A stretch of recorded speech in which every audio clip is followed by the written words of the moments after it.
What you're about to witness is the biggest backstage explosion in WWE history, and the company is desperately trying to bury it. Paul Heyman, the Wiseman, the Special Counsel, the most brilliant mind in professional wrestling, just did the unthinkable on live television, and WWE executives are in absolute panic mode right now. Before I show you the footage that WWE doesn't want circulating, smash that like button, because what I'm about to reveal is going to shake the entire wrestling world to its core. This isn't clickbait. This isn't speculation. This is a nuclear bomb that just detonated in Stamford, Connecticut.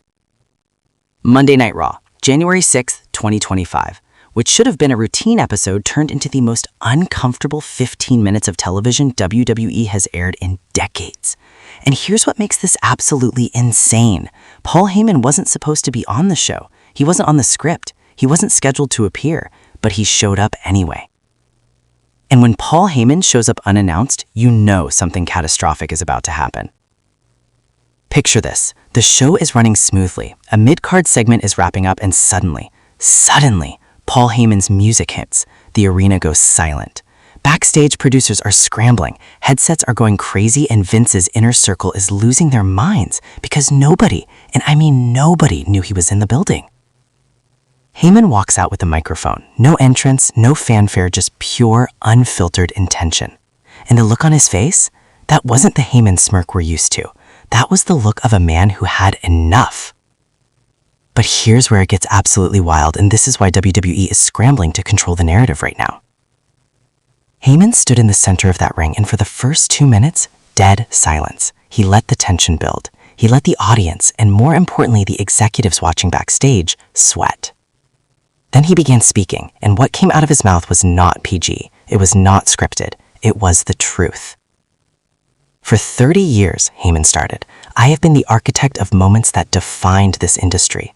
ECW, the Paul Heyman guys, Brock Lesnar's legendary run, Roman Reigns' tribal chief ascension, the greatest character transformation in WWE history. I didn't just participate in wrestling history, I created it. The crowd was electric, but then his tone shifted. But lately I've been asked to be part of something that I cannot, in good conscience, continue to be associated with. Storylines that insult your intelligence, booking decisions that destroy years of character development in a single night, creative meetings where the best ideas are killed because they don't fit into a corporate algorithm designed to sell more of the same recycled garbage. Boom, the gloves were off. Now here's where Heyman did something unprecedented. He started naming specific storylines. And folks, this is where WWE Legal is probably having a field day trying to figure out if they can sue him or not. He mentioned the recent breakup of a popular tag team, you know the one I'm talking about, and how it was done with zero build, zero emotional payoff, just because someone upstairs wanted a quick shock moment for Twitter engagement. He called out the booking of rising stars being fed to part-time legends in matches that do nothing for the future of the company. You're sacrificing tomorrow's main eventers for tonight's nostalgia pop, he said, and it's killing this business. But then, and this is the moment that made my jaw drop, he talked about Roman Reigns. The tribal chief storyline Heyman declared was a masterpiece. 4 years of long-term booking, character evolution, and storytelling that elevated Roman Reigns to the level of an all-time great. And how did it end? With a finish that satisfied no one, with a conclusion that was changed 17 times in the last month because nobody in the back could make a decision and stick with it. The arena erupted, and you could see it in Heyman's eyes. He wasn't just cutting a promo anymore. This was personal. He continued, I fought for a different finish. I proposed an ending that would have created months of compelling television, but I was told, and I quote, we need to move on to the next thing, as if 4 years of storytelling is just a thing to move on from. Heyman then did something completely unexpected. He pulled out his phone. Right there, live on Raw, he pulled out his phone and started reading from what he claimed were actual notes from recent creative meetings. Now, WWE immediately cut to commercial at this point. Suspiciously convenient, don't you think? But fans in the arena recorded everything on their phones, and the footage is all over social media right now. According to eyewitness accounts and the leaked footage, Heyman read suggestions he had made for various superstars, detailed character arcs, long-term storylines, potential WrestleMania moments, and next to each one he showed the notes that came back. Too complicated. Doesn't fit the demo. Vince wouldn't like it. Focus on part-timers.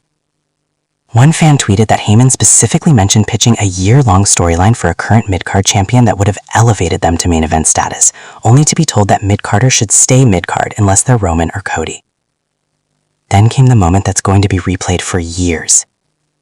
Heyman looked directly into the camera, not at the live audience, but into the camera, which means he was looking at Triple H, Nick Khan, and everyone else watching backstage, and said, "I have dedicated my life to this industry. I have bled for this business. I have sacrificed relationships, time with my family, my health, all for the love of professional wrestling. But I will not sacrifice my integrity. I will not put my name on creative bankruptcy, and I will not continue to be complicit in this systematic destruction of what could be the greatest era in WWE history." He dropped the microphone, not the gentle mic drop you see in worked shoots. He dropped it, and the sound echoed through the arena like a gunshot.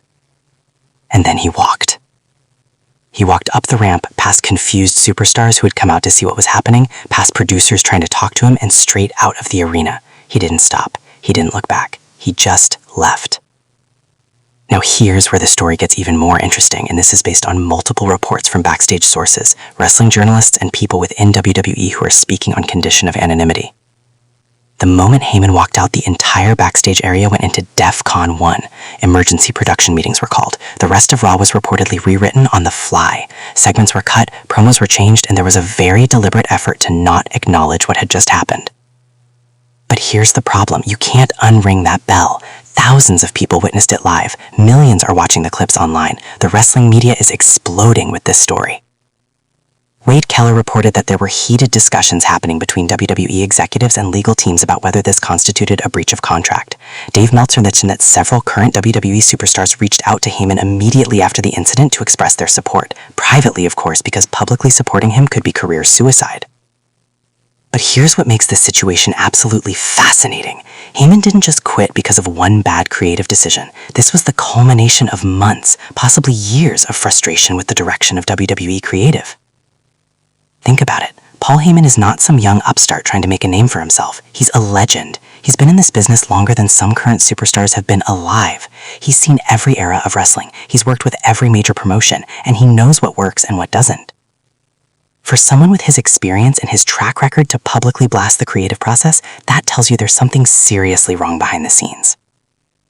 Multiple sources have indicated that there's been a growing divide within WWE creative between the old guard who believe in long-term storytelling and character development and a newer faction that's more focused on viral moments, social media engagement, and short-term ratings pops.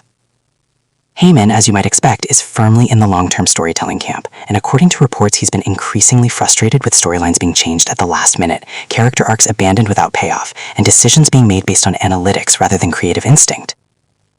So where does WWE go from here? And more importantly, where does Paul Heyman go from here? Legally speaking, this is a minefield. Heyman is almost certainly under contract with WWE, and walking out during a live broadcast is about as serious as it gets in terms of contractual violations. WWE could potentially sue him for breach of contract, damages, and who knows what else. But here's the thing, does WWE really want to sue Paul Heyman? The optics of that would be terrible. It would make them look petty, vindictive, and would only give more attention to Heyman's criticisms. Plus, taking him to court means discovery, depositions, and potentially having to reveal internal creative documents and decision-making processes that they definitely don't want public. More likely, they'll try to work this out behind closed doors. Maybe a financial settlement, maybe a mutual agreement to part ways. Maybe, and this is the wild card option, maybe Triple H sits down with Heyman and actually listens to his concerns, leading to some kind of creative restructuring. Of course, everyone's thinking it. Will Paul Heyman show up in AEW? Tony Khan would be insane not to at least have a conversation with him. Heyman's creative mind, his promo skills, his ability to elevate talent, AEW would benefit enormously from having him in any capacity. But here's my take. I don't think Heyman goes to AEW. Not because he doesn't respect what they're doing, but because Heyman is a wrestling purist. He doesn't chase money or titles or spotlight. He chases the story. And if WWE won't let him tell the stories he wants to tell, I think he'd rather step away from wrestling entirely than compromise his vision in another company. That said, imagine the nuclear heat if Heyman showed up on Dynamite. The wrestling world would absolutely implode. Here's what this incident really represents. It's a symptom of a much larger problem in modern WWE, the struggle between creative integrity and corporate mandates, between long-term storytelling and short-term profits, between treating wrestling as an art form versus treating it as content.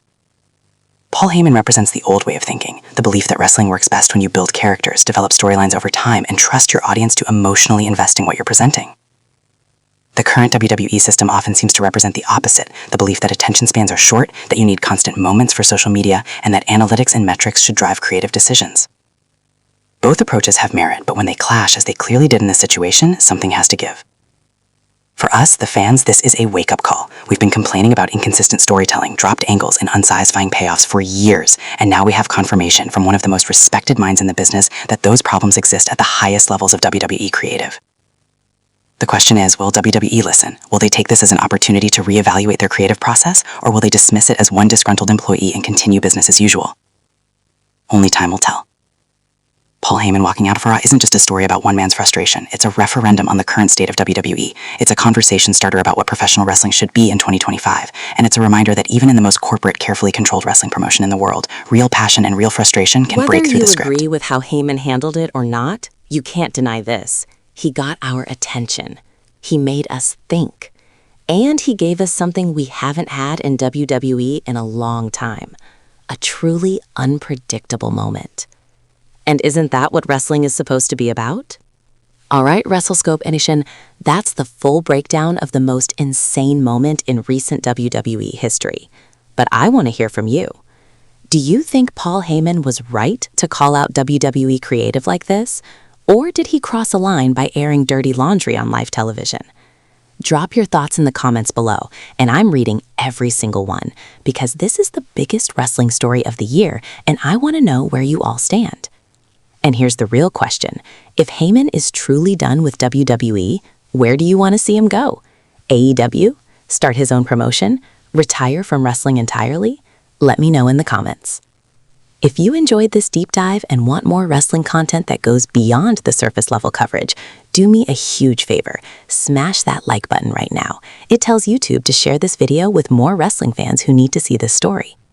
And if you're not already subscribed to WrestleScope, hit that subscribe button and turn on notifications because we're going to be covering every development in this story as it unfolds.